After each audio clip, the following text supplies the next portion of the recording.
The Boston Red Sox have reloaded. This year, Boston's team will have a new look with two former division rivals in the fold. Former Tampa Bay left fielder Crawford is adjusting to his new home with the Red Sox. I don't know, really. It's all baseball, probably just moving to a new city, stuff like that. Pretty much the baseball stuff is the same, but, just moving and learning a new area. Crawford will bring speed to the Boston lineup. Last season, he led the Rays with 47 stolen bases. In Boston, Crawford will team up with Jacoby Ellsbury to create one of the best speed tandems in the league.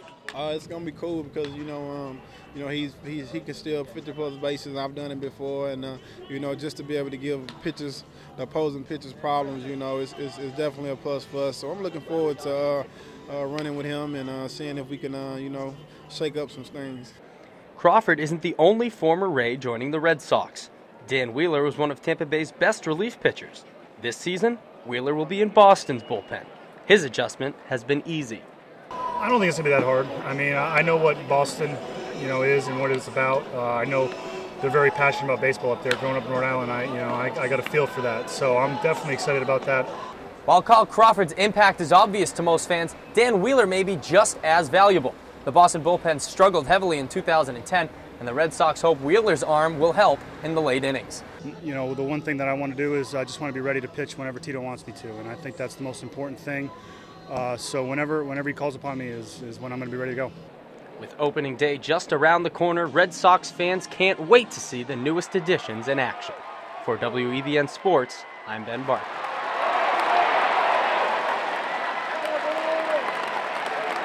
Here we go. Come on. The manager calls the shots. For some teams, this man on the bench is the most valuable player. Ron Gardenhire, Buck Showalter, Jim Leland, and Charlie Manuel are preparing their teams for a shot at the World Series championship. The easiest way to win the game is to get some runs and early and kind of let those starters, do their thing. We always talk about when somebody goes down, somebody else has to step up. We made a couple acquisitions and actually signed some guys that were our own players that could have been free agents, so I think we did well. I also think our guys got a little tired of getting beat up on. It kind of snowballed, but the biggest thing was health. No two managers are the same. The Phillies focus on pitching. The Twins rely on their depth. The Tigers brought in some new free agents, and the Orioles are finally healthy. These four managers each bring a different approach to the field, but their players feel lucky to have them as their coach. Player's manager. He lets you play, sends you out there every day, and believes in you. You can't ask for a better player's manager, and I've talked to some guys that have been around the league for a long time, and they say he's the best. He comes in and cracking jokes, and anytime you got a guy like that, managing your team, it always makes it fun and loose to come to work. And you see what we did last year under him,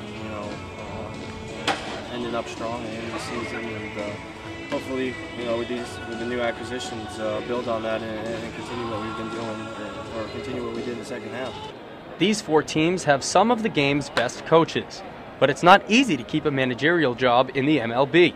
This season, 12 of the 30 teams brought in brand new coaches. For WEBN Sports, I'm Ben Barker. It's a battle across state lines. Playing their last game with Jeff Green, Kevin Durant and the surging Oklahoma City Thunder traveled to the Lone Star State. It would be no easy battle, though. The Spurs went into the game with the NBA's best record. Here we are, Spurs and Thunder. Serge Ibaka fresh off the dunk contest. Russell Westbrook's going to try to dive to the hoop, but that's taking a roll of the McDyess. Antonio McDyess with the huge stuff. Westbrook is down, but he would be okay. He's actually laughing right there, believe it or not. Now in the fourth, just under 8 to play. James Harden sees his team trailing, and he wants to fix that. Nails the 3-ball. That would tie the game at 94. Harden had 16 off the bench. Now tied at 98, Tony Parker sees a wide-open Matt Bonner. Bonner's left spot up, and he's got it. That's a tray. Bonner was 2 out of 3 from deep on the night. Spurs are up 3. Time running down now. Spurs up just 1 point. Parker's going to drive to the hoop, find a cutting Manu. Manu can't get it to fall, but Tony Parker says, you know what? I'll do it myself. Cash. Parker hits the dagger. Spurs would go on to win this one 109-105. With key losses around the league last week, the Duke Blue Devils found themselves as the #1 seed yet again. Getting there this year has come easy, but staying the top dog has proven to be the real challenge. The Blue Devils hope to close the revolving door this week at home against the 24th-ranked Temple Owls. Blue Devils looking to keep that #1 rank, jump straight into the second half here. Duke's ahead 43-31. Temple's Juan Fernandez is going to drive in for the layup, but Mason Plumlee, that's fun to say, he's there for the swat. We'll see a little bit more of him right now. A few minutes later, Seth Curry's going to take the ball down the court, and Plumlee, he's there for the flush. Alley-oop brings Duke up 51-39. Let's see a different angle. Still really good looking. Still, Duke gets fired up, starts to pull away, but Lavoy Allen's going to get the ball, go in for the layup, good elevation there to avoid the block. 55-41. Even that couldn't help bring Temple up. The last 2 minutes, Kyle Singler. Now, this guy's not cute, but he can score the ball. He's got the Blue Devils up. He had 20 points on the night and 6 rebounds. Duke goes on to win this one, 78-61. Well, we go from trouble in the NBA to some in the NHL. One puck could sideline the Wild's playoff hopes. Minnesota captain Mikko Koivu will be out for a few weeks with a broken left finger. Koivu took a shot to his hand during Sunday's 2-1 shootout loss against the Detroit Red Wings. Wild general manager Chuck Fletcher said the injury will not require surgery. Fletcher also said that he will not trade Koivu. The Chicago Blackhawks took the momentum of a huge shootout win against Pittsburgh and carried it over to a 5-3 victory over St. Louis. They were looking to keep their 2-game winning streak alive when they faced off against the Nashville Predators. Let's head to that game now. Blackhawks coach Joel Quenneville, first period, just under 3 minutes left to play. Patrick Sharp looking for a lane. He's going to find Thomas Kopetsky for the man-up goal. Chicago takes the 1-0 lead. Kopetsky's pumped up. I would be too. Third period now, after a scoreless second, David Legwand's pass is tipped by Marian Hoxha. He makes the Predators pay with the wrister, his 14th goal of the season. Chi-Town up 2-0. Seconds left in the game now. Nashville with the empty net. Kevin Klein's not helping his team here. Patrick Sharp fires the puck at the empty net. Shutout for the Hawks. They beat Nashville 3-0. The NFL is in serious danger of a lockout, but will there really be a season without concussion-causing mayhem?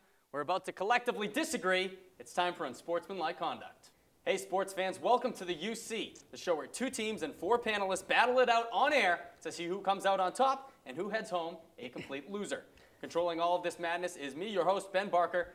Thanks for sticking around. You'll be glad you did, because it's time for the Celebrity Showdown. We all know that Greg Baroud is a tabloid superstar, but Lily Zhao's nickname in high school was the entertainment guru. Isn't that right, Lily? Indeed. All of the panelists think that the 18-game season is a bad idea, but the one point that really caught me was the running backs. Guys, it's already a really short career for these running backs. Think about guys like Sean Alexander and Priest Holmes, who just dominated the league while they were healthy, but injuries absolutely killed them. The point is going to come over here to the Blue Steel. We just got back from spring training, and let me tell you, my Red Sox look good. Bold prediction for the 2011 season, the Red Sox win the World Series, baby. We got a stacked pitching rotation, a better lineup. We're talking John Lester throwing on opening day. My opinion, he's the best left-handed pitcher in the American League. CC can get off my mound. But you look at the lineup, I mean, there's just no holes. We're going down the lineup. We're seeing Jacoby Ellsbury, who's been slotted to hit in the leadoff spot, says Carl Crawford. Dustin Pedroia. Then you got Kakarot, Adrian Gonzalez, Kevin Youkilis. Big Poppy's still there. The whole team is just stacked. Messenger with the ball on the wing, gives it. They swing it around the perimeter. 15. Back to Bisaccio. He's going to drive before he gives it up to Negretti. Finds Drew Venter cutting. He'll get it and draw the foul. Count that shot and the foul. Venter doing a great job of moving his body in a way that allowed him to get the shot off and still draw the foul. High off the glass. Nice soft touch there by Venter. He'll have a chance to cut this lead down to 1. Hey, you know, an interesting thing about this Emerson team is you look at this roster and you look at from, top to the bottom. If they have to, every one of these guys can hit a 3. Even Kabir Moss, who's their big center, can jack up a 3 if he needs to. We saw him take one earlier in this game. Shot clock down to 3. O'Brien's got to put it up. A long 3 will not go. Rebound pulled down. Good job there by Bilali Mack, surrounded by blue uniforms. Comes away with the rebound. Venter with the long pass to Negretti. Negretti's going to go baseline. Good job getting position, and he will draw the foul. Going down hard is Carlos, and he looks like he's in some pain. He's in a lot of pain. There's a swing and a drive to the third baseman. Snag, thrown on to first. In time. Doubles are up. So a great job there by the freshman third baseman, Shannon Tarogian.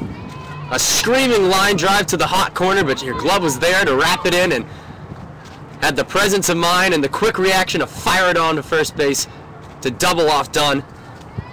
Hey, like 2 quick outs. Like 2 for 5 on the day for Pappas.